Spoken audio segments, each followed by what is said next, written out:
Hello everyone, this is the lecture on the first day of our Unit 3.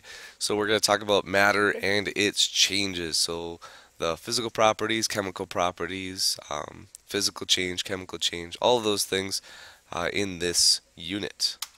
So the first thing we'll talk about is physical property. A physical property is any characteristic or trait or whatever of a material that you can observe and or measure. And you're doing that without changing the material itself. We'll notice a difference when we talk about chemical properties. We'll see those, to see those chemical properties, we usually have to change the substance itself. It has to react with something. So in doing that, we change the material. Whereas a physical property, we can see or measure or smell or whatever without changing the material itself. So that's a physical property of matter. Now, this can be done two ways, the senses and measurement, like we just saw. The first one, senses, that's seeing, touching, smelling, tasting, or hearing the object or matter. So if I were to tap on a piece of wood or a piece of metal, it's going to sound different because it has a different physical property. Same with seeing, touching, smelling. Everything's going to be a little different. And all of these are properties, physical properties of matter, and it has to be matter. Matter is anything that has mass and takes up space. So it has to have those two qualities. Light, for example, does not have mass and it doesn't take up space, so it's not matter. But it does allow us to see different things. So like the color and stuff like that. An example of a physical change is changing the shape. So if I have a piece of paper and it's flat to begin with and I crumple it up into a ball, well, it's still paper, it's just a different shape. It's still molecularly the same structure.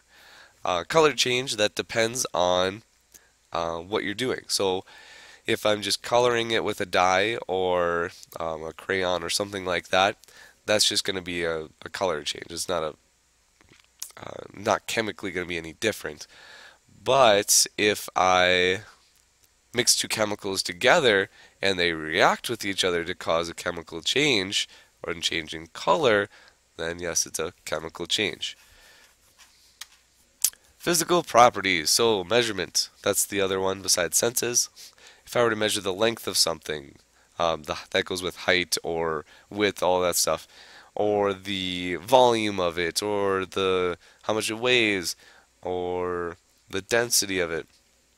Those are all physical properties. So the density of copper in my room is the same density as the copper in Colorado or Florida or Alaska, any of those places, or anywhere else in the world, the universe, whatever.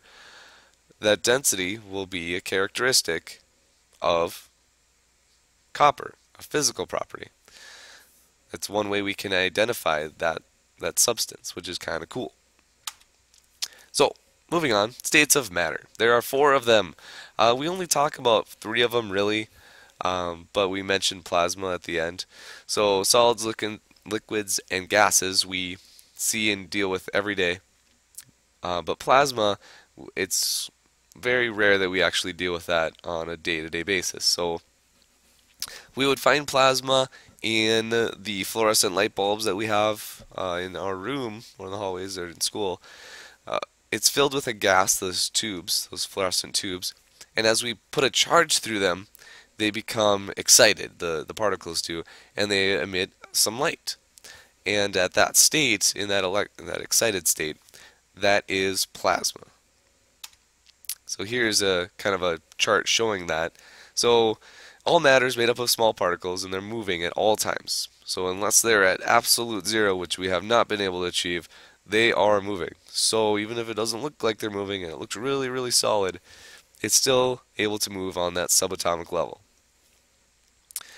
So solids. Solids have the least amount of energy or heat. They're exactly the same thing. Heat and energy, they equal each other. So if I have a thermometer in my room, it's actually measuring how much energy there is in the room.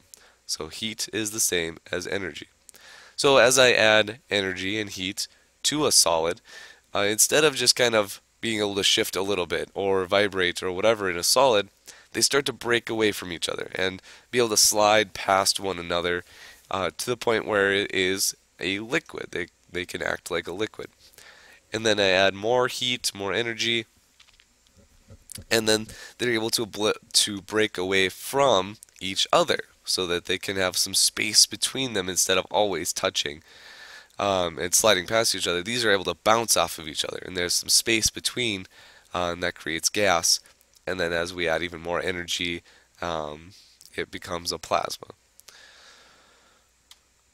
So in this activity, what I did is I laid out a 1 meter square on the ground with 4 meter sticks, and I had 2 or 3 students stand in the middle to begin with, and they were representing gas. So they were able to move around, bounce off of each other very easily, not always touching each other, but being able to bounce off each other at a very high rate. So they represented gas at that point. But as I add 3 more students, now at this point they're always touching one other person at least. So they're not able to escape. Maybe for a little bit, just for a second, but then they always move back to moving around, being able to slide past each other, maybe go in a circle, whatever, but they're not able to get away long to do that. So they're still moving, but not away from them, other particles. So they're a liquid. And then finally, I put in as many students as will fit in this 1 meter square. I think we got up to like 9 or 10 kids. And they have to stand there and try and at least shift back and forth a little bit. Any attempt to take a step or move causes usually them to fall over or the whole thing to just kind of collapse. So as a solid, they aren't able to move at all, like with their feet, but they are still able to shift and kind of vibrate around and move back and forth a little bit. But for the most part, they are a solid as a particle. Anyway, so that is the lecture for the first lecture for Unit 3 on matter and its properties.